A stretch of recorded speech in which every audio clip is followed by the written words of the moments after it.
Hello friends, welcome to Tax Prom. சில நண்பர்கள் வந்து இந்த கவர்மெண்ட் எம்ப்ளாயீஸ் கவர்மெண்ட்டில் வேலை பார்க்குற மக்களுக்கு ஃபார்ம் 16 வரல சார், நாங்கள் என்ன சார் பண்ணுறது, 26 இயர்ஸ்லேயும் வந்து டேக்ஸ் ரிஃப்ளெக்ட் ஆக மாட்டேங்குது, இப்போது நம்ம ஃபைல் பண்ணும்போது இவ்வளோ அமௌண்ட் பே பண்ணணும்னு காமிக்குது, நாங்கள் என்ன பண்ணுறது, ரொம்ப குழப்பமாக இருக்குன்ற மாதிரி நிறைய பேர் வந்து கேட்டாங்க.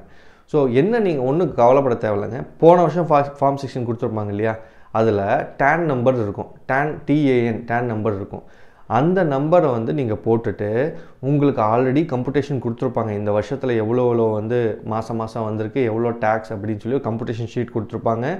ஒருவேளை அதுவும் கொடுக்கலன்னா பே ஸ்லிப் இருக்கும். அந்த பே ஸ்லிப்பில் மாதம் உங்களுக்கு டேக்ஸ் எவ்வளோ டிடக்ட் பண்ணியிருக்காங்க அப்படின்ற இன்ஃபர்மேஷனும் இருக்கும். ஸோ 12 மாதத்துக்கு நீங்கள் ஆர்டர் பண்ணிங்கன்னா அந்த டோட்டல் அமௌண்ட் எவ்வளோ அவங்க டேக்ஸ் நம்ம கிட்டேருந்து டிடக்ட் பண்ணியிருக்காங்க அப்படின்ற மாதிரி இன்ஃபர்மேஷன் இருக்கும் இல்லையா.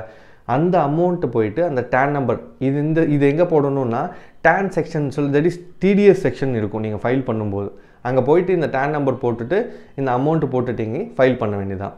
ஒரு வேளை நோட்டீஸ் வருது அப்படின்னா நீங்கள் அப்போ எக்ஸ்பிளைன் பண்ணிக்கலாம், இந்த மாதிரி எனக்கு ஃபார்ம் 16 வரலை, ஒருவேளை அப்போ வந்து அவங்க டிலேடாக கொடுத்தாங்க, நோட்டீஸ் வந்தப்பறம் நமக்கு அந்த ஃபார்ம் 16 இருக்குன்னா ஜஸ்ட் வந்து அதை அப்ளை பண்ணிவிட்டு இதாங்க ஆல்ரெடி டேக்ஸ் பே பண்ணிட்டாங்க அப்படின்ற மாதிரி சொல்லிக்கலாம். ஏன்னா கவர்மெண்ட் ஏன் டெபாசிட் பண்ணலன்னு தெரியல. அவங்க நிறைய எஸ்பிஐ ஜென்ரலாக வந்து அவங்க எஸ்பிஐ செலான்னு ஏதாவது ஒரு பேங்க்கில் டெபாசிட் பண்ணி அதோட பிஎஸ்ஆர் கோடு இதெல்லாம் கொடுப்பாங்க. ஆனால் நிறைய எம்ப்ளாயீஸ் ஃபோன் பண்ணி வந்து எனக்கு கேட்டுகிட்டே இருக்காங்க, இந்த மாதிரி ஆகலை சார் அப்படின்னு சொல்லி. அவங்களுக்கு இது ஒரு சிம்பிள் ஆன்சர் தாங்க. லாஸ்ட் இயர் ஃபார்ம் 16 இருக்கிற டேன் நம்பர் எடுத்து அந்த டேன் நம்பருக்கு அகைன்ஸ்டாக கரண்ட் இயர் டேக்ஸை ரிப்போர்ட் பண்ணி ஃபைல் பண்ண வேண்டியதான். அவ்வளோதான் மேட்ரு. உங்களுக்கு ஸ்டில் குவரிஸ் இருக்குன்னா தாராளமாக எங்களை நீங்கள் ரீச் பண்ணலாம். ஹோப் இந்த இன்ஃபர்மேஷன் உங்களுக்கு யூஸ்ஃபுல்லாக இருக்கும் நம்புறேன். இதே மாதிரி இன்ட்ரெஸ்டிங் அப்டேட்டோட அடுத்த வீடியோவில் சந்திக்கலாங்க. தேங்க்யூ.